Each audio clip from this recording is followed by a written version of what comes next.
Welcome to the Spittoon Saloon. What are we doing here? Well, that's a whole nother story. With me is the editor of Winemag, the prolific generator of scores, and someone who I think most winemakers, wine producers in South Africa, look up to in a way that's rather important because he determines their fate to a large extent. Christian Eedes is here with us today. Christian, what are we doing? James, is it in an existential sense, or are we talking professionally? I guess it's nearly 12 o'clock on Monday. I'm drinking the Flave, so all good. I'm doing what I normally do, drinking good booze and talking shit. I think we're all, after the last year and a half, pretty tired of Zoom tastings, right? We're tired of scrolling the social media and seeing what other people are drinking, and it feels like there's a lot of sort of self-promotion and pats on the back and kind of stuff that's maybe a little bit disingenuous out there. Is that fair to say or not? I think that we've been talking about cracking wine TV for a good long while, and it's quite extraordinary how a topic that normally engenders quite healthy discussion and a lot of laughs comes across so incredibly dull as soon as it's video involved. So, what are we trying to do here? We're trying to make fun wine TV. Part of a larger discussion is how, I guess, impressive South African wine has become in the last little while, and how, I say the last little while, but there have been leaps and strides taken in terms of the quality of some of the wines that come out of South Africa.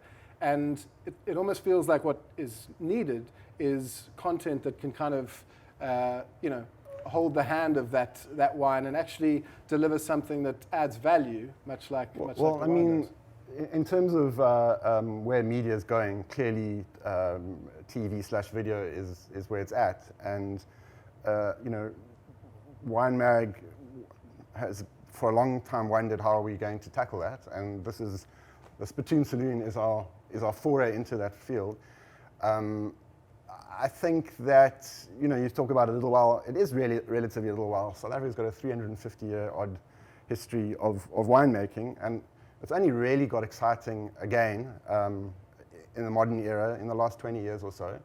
And the people that populate the industry are pretty colorful characters, and hopefully this is a platform for them to strut their stuff. Yeah, well, great. I think we're both in furious agreement that we don't, Zoom tastings are excruciating. People talking into their smartphone camera are deathly dull. What are you hoping to achieve with the Spittoon Saloon?